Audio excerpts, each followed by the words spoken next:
नमस्कार बच्चों, आज हम करेंगे कविता उषा, जिसके कवि हैं शमशेर बहादुर सिंह।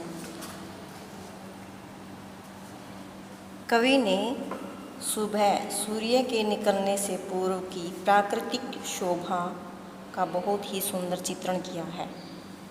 इसमें पल पल में जो प्राकृतिक में जो परिवर्तन होते हैं उसी का वर्णन जो है कवि ने दर्शाया है। तो इसमें जो पहला पद्यांश है, प्रातः नभ था बहुत नीला शंख जैसे, भोर का नभ राख से लिपा हुआ चौका, अभी गीला पड़ा है बहुत काली सिल जरा से, लाल केसर से की जैसे धुल गई हो, सलेट पर या लाल खड़िया चाक मल दी हो किसी ने। तो इसमें कवि ने जो प्राकृतिक सुंदरता का बहुत ही सुंदर चित्रण किया है। सुबह जो भोर का समय है और सूर्य निकलने से पहले का वर्णन कवि ने किया है।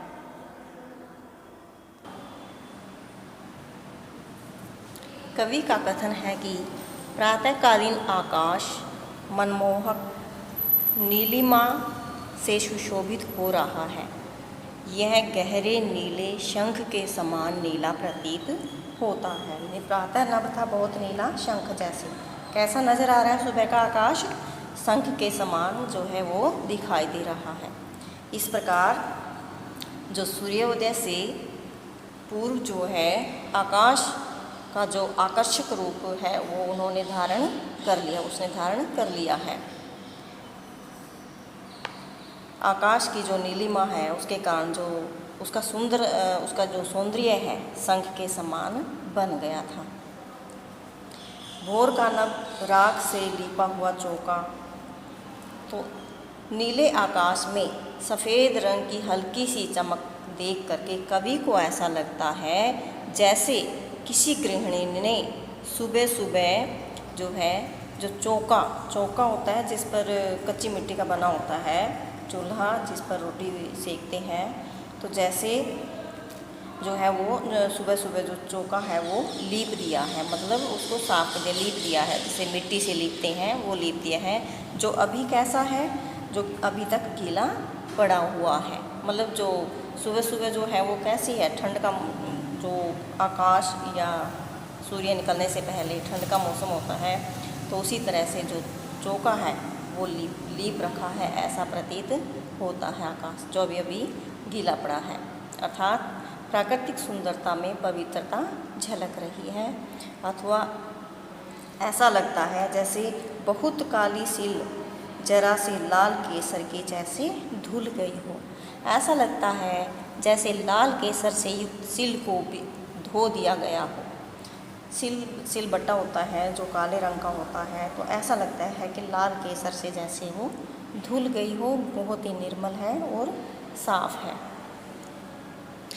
अर्थात यह बहुत निर्मल और साफ है और केसर की आभा जो है इसमें दिखाई दे रही है, जैसे केसर जो है वो लाल रंग का होता है, सलेट पर या लाल खड़िया चौक मलती हो। ऐसा लगता है जिसने जैसे काली सलेट पर किसी ने लाल जो खड़िया है वो मल दी हो, लाल रंग जो है किसी ने मल दिया हो। तो ये था प्रथम पद्यांश। आगे है, नील जल में या किसी की गोर झिलमिल देह जैसे हिल रही हो और जादू टूटता है इस उषा का अब सूर्योदय हो रहा है। अब जो पहला पद्यांश है वो कवि ने सूर्य उदय होने से पहले का वर्णन किया है, और जो ये दूसरा पद्यांश है वो सूर्य उदय होने के बाद का जो है वर्णन है। ऐसा लगता है जैसे नीला आकाश मानो नीला जल है। जो नीला आकाश है वो कैसे मान लिया? नीला जल, यानी उत्प्रेक्षा अलंकार है इसमें। सूर्य का आकाश में प्रकट होना ऐसा लगता है मानो कोई सुंदरी नीले जल से बाहर आती हुई रह कर अपने गोरे रंग की आभा बिखेर रही हो। यानी जो सूर्य है वो उसको क्या मान लिया कवि ने उसको एक सुंदर स्त्री मान लिया, गोरे रंग की जो सुंदर स्त्री है। और जो आकाश है उसको नीले जल का जो तालाब है वो मान लिया, जैसे नीले जल में से कोई गौर वर्ण की जो सुंदरी है वो उसमें से हिल हिल कर या रह रह कर अपने गोरे रंग की आभा को बिखेर रही है, झिलमिला रही है, जल से बाहर प्रकट हो रही है।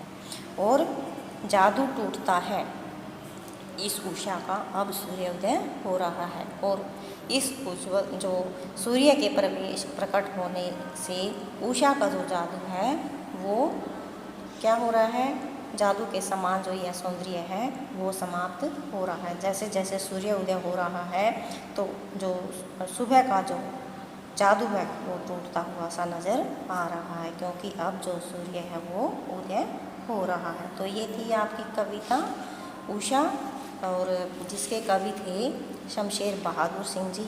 आप इस कविता को पूरा कीजिए और इसको ध्यान से सुनिए, इसके क्वेश्चन आंसर जो है वो खुद समझने की कोशिश कीजिए। धन्यवाद बच्चों।